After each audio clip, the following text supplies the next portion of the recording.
What's going on, guys? It's Brandon back here again today for another series preview. Last time we covered the reigning two-time Stanley Cup finalists, not winner, and now we're going to cover the team that beat them in those two finals, the Florida Panthers. What needs to be said about this team? They're a dominant force in the league. They haven't lost a playoff series since 2023. They've won 11 playoff series since 2023, having only won 4 previously in their existence. Their GM, the constructor of this team, Bill Zito, although Dale Talon does get some credit. Year 6 of Bill Zito's tenure as GM, no reason for him to have any worry about job security. The coach, Paul Maurice, going into year 4. And in his first 3 years, he only went to the final and lost, won the cup, and won the cup again. Again, job security.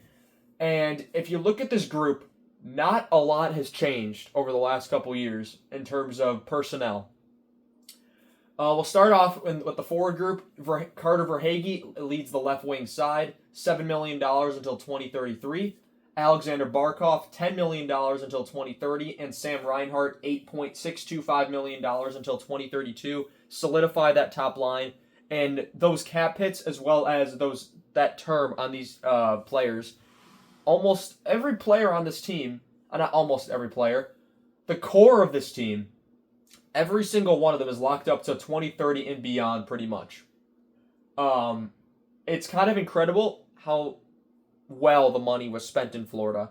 And people are going to complain and say, oh, Tkachuk was on LTIR, he's going to be on LTIR this year, and they're going to pull a Tampa or the Chicago in 2015 or Vegas.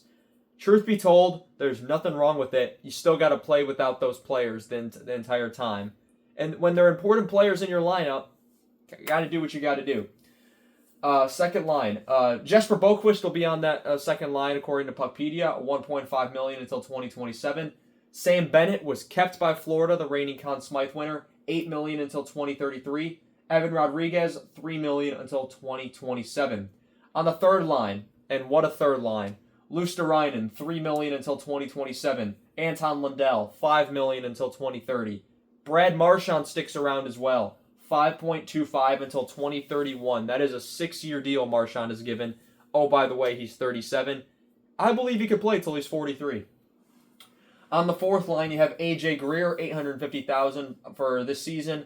Nosek, league minimum at $775,000 for this season, as well as Luke Cunnin, who was just added over the last couple days for more depth on this roster. In other forwards, Matthew Tkachuk will take that spot on the second line once he's back to being healthy. $9.5 million cap hit until 2030. He will bump Boqvist down probably to the fourth line. Greer will come out of the lineup, or Cunnin. You also have Samoskevich, who, after this year, I assume Greer or Nosek or Cunnin or all of them will move on. Samoskevich would be perfect to slot right into that spot, or even move up into the lineup and push Rodriguez down. As Samoskevich had 30 points last year and came back on a league min deal. That's pretty excellent, if I'd say so myself.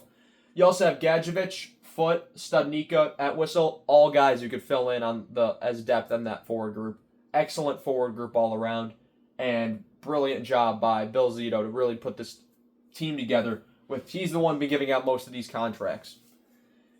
Moving on to the defense, you have Gustav Forsling, the greatest waiver claim in NHL history, $5.75 million until 2032.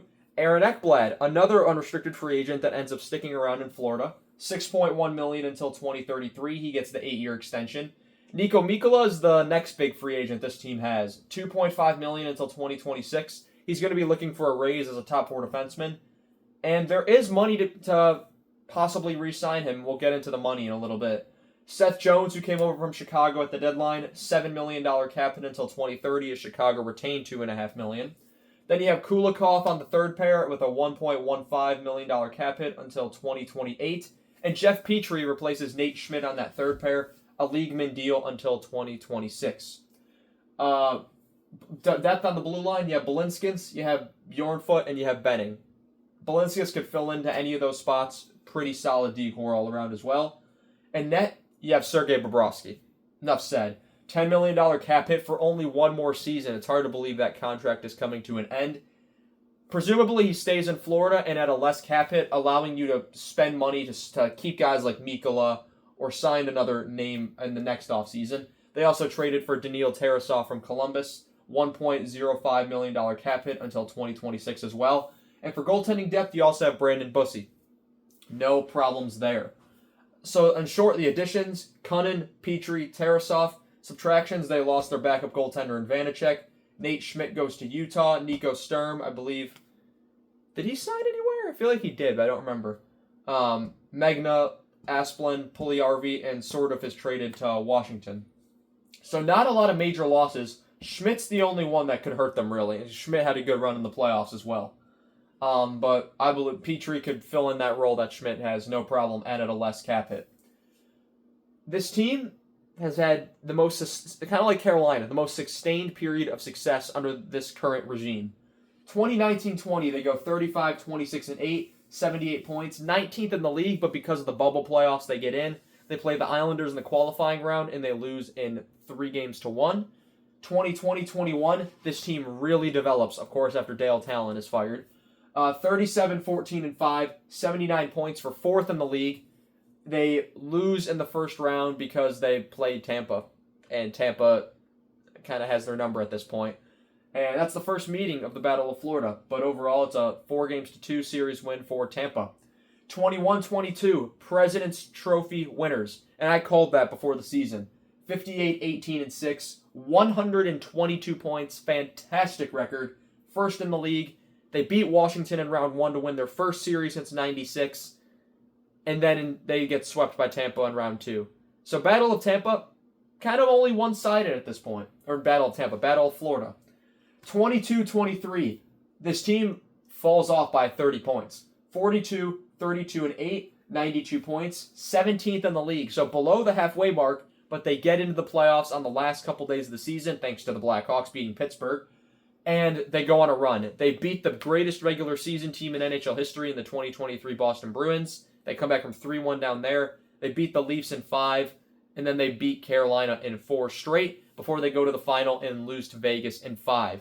And that's Paul Maurice's first year behind the bench. And you see that even though they had a small record, they were a pretty good ace seed overall. You look at that team. It was pretty much the same from the year before. Getting Paul Maurice's systems was just a time-taking process, and by the playoffs, they had it down. 23-24, back to business as usual. 52, 24, and 6, 110 points, 5th in the league, and they win the Stanley Cup over the Edmonton Oilers in 7 games. 24-25, they finished 3rd in their division this year, behind Toronto and Tampa. They were a little bit hurt going into the playoffs, but no one really picked them to not win it again because they're a top 5 favorite, I believe. 47, 31, and 4, 98 points, 11th in the league, and another Stanley Cup. 2 Stanley Cups. They also beat Tampa on their way to both of those Stanley Cups. So maybe the reason in 2023 no Florida team won the Stanley Cup was because Tampa and Florida didn't play each other. It's the one year in the last 5 years they didn't play each other. So maybe that has something to do with it. I don't know. Division this year, Toronto, Tampa, Florida. That should be your top 3 going into this year. 3 excellent teams. Ottawa, Montreal, Detroit, and Buffalo should all theoretically be better, and we've said this before. Boston, you don't have to worry about so much. But Florida should have no position. There's no position to fall out, given their excellent top 9, a solid 4th line, deep defensive group, and good goaltending. This team could run it back. And if you want my pick right now for the Stanley Cup, I'm kind of leaning towards Florida 3-peating, to say the least. Just looking at this team, barring any serious injury, you don't even have Tkachuk to start the season, and I still think this team is going to be dominant. Sam Miskevich hasn't even taken the next step yet in this team, and I think he's going to be dominant. There are pieces here that are going to last a while. If you just look at these guys on the team, 2033, 2030, 2032, 2033, 2031, 2030. Luosterainen's probably going to be extended soon. Tkachuk is 2030, Forsling 2032, Ekblad 2033, Kulikov's even 2028, Jones is 2030. It's looking like a pretty long-running team that's going to be going on here in Florida. Anyway, guys, that's going to be all I have for my season preview for this team. I want to thank you all so much for watching this video, and I shall see you all in the next one. Have a good one.